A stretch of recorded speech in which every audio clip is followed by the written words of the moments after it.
ಹೆಸರು ಮಹೇಂದ್ರ ಅಂತ. ಮಹೇಂದ್ರ ಊರು ಜಾವಳ್ಳಿ. ಜಾವಳ್ಳಿ.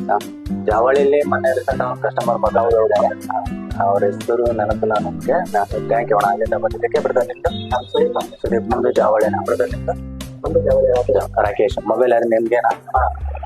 ಬ್ರದರ್ ಹೆಂಗ್ ನೋಡಿದ್ರೆ ನಿಮ್ ಸಾಂಗ್ ಹೆಂಗ್ ಎಲ್ಲ ಇನ್ಸ್ಟಾಗ್ರಾಮ್ ಯೂಸ್ ಮಾಡ್ತಿದ್ರು ನಾರ್ಮಲ್ ಆಗಿ. ನಮ್ಮ ಫ್ರೆಂಡ್ಸ್ ರೀಲ್ಸ್ ಹಾಕಿದ್ರು, ಹಂಗೆ ನೋಡ್ಕೊಂಡ್ಬಿಟ್ಟು ಅಲ್ಲಿಂದ ಬಂದು ಸ್ವಲ್ಪ ಆನ್ಲೈನ್ ರೇಟ್ಗೆ ಕೊಡ್ತಿರಲ್ಲ ಪ್ರೈಸ್ ಗೀಸ್ ಎಲ್ಲ, ಹಂಗೆ ನೋಡ್ಕೊಂಡ್ಬಿಟ್ಟು ಇಲ್ಲಿ ಬಂದಿದ್ರು. ಹೌದಾ? ಥ್ಯಾಂಕ್ಸ್. ಇನ್ಸ್ಟಾಗ್ರಾಮ್ ನೋಡಿ ಬಂದಿದ್ದಕ್ಕೆ. ನೀವನ್ ನೋಡಿದ್ರೆ ಫ್ರೆಂಡ್ಸ್ ಹಾಕಿದ್ರೆ ಫಾಲೋ ಮಾಡಿದ್ರಿ? ಫಾಲೋ ಮಾಡಿದ್ವಿ. ಇನ್ಸ್ಟಾಗ್ರಾಮ್ ಫಾಲೋ ಮಾಡಿದ್ರೆ ಥ್ಯಾಂಕ್ಸ್ ಅಣ್ಣ. ಹಂಗೆ ಲೈಕ್ ಮಾಡಿ, ಸಬ್ಸ್ಕ್ರೈಬ್ ಮಾಡಿ, ಆಮೇಲೆ ಶೇರ್ ಮಾಡಿ, ನಿಮ್ ಫ್ರೆಂಡ್ಸ್ಗೆ ಹೇಳಿ. ಯೂಟ್ಯೂಬ್ ಅಲ್ಲಿ ಒಂದು ಚಾನಲ್ ಇದೆ, ಯುವರಾಜ್ ಮೊಬೈಲ್ ಪ್ಯಾಲೇಸ್ ಅಂತ, ಅದನ್ನು ಸಬ್ಸ್ಕ್ರೈಬ್ ಮಾಡಿ. ಅಣ್ಣ ಹೆಂಗ್ ಅನಿಸ್ತಾನ ಸರ್ವಿಸ್ ಎಲ್ಲ? ಚೆನ್ನಾಗಿರುತ್ತೆ. ಆನ್ಲೈನ್ ರೇಟ್ಗೆ ಕೊಟ್ಟಿದ್ರಲ್ಲ, ಹೇಳಿದ್ರಿ, ಗಿಫ್ಟ್ ಕೊಟ್ಟಿದ್ದೀನಿ. ಅಡಿಷನಲ್ ಆಗಿ ಏನು ಇಸ್ಕೊಂಡಿಲ್ಲ. ಅದು ಮೊಬೈಲ್ ಇದಕ್ಕೆ ಏನ್ ಗಿಫ್ಟ್ ಕೊಡ್ಬೇಕು ಅಂತ ಕೊಟ್ಟಿದ್ದೇನೆ. ಥ್ಯಾಂಕ್ಸ್ ಅಣ್ಣ, ಅಲ್ಲಿಂದ ಬಂದಿದ್ದಕ್ಕೆ ತುಂಬಾ ಥ್ಯಾಂಕ್ಸ್. ನಿಮ್ ಫ್ರೆಂಡ್ಸ್ ಹೇಳಿ ಕಳ್ಸ್ರಿ. ಸಪೋರ್ಟ್ ಮಾಡೋಣ, ಇದೇ ತರ ಸಪೋರ್ಟ್ ಮಾಡಿ. ತುಂಬಾ ಸಪೋರ್ಟ್ ಮಾಡೋಣ.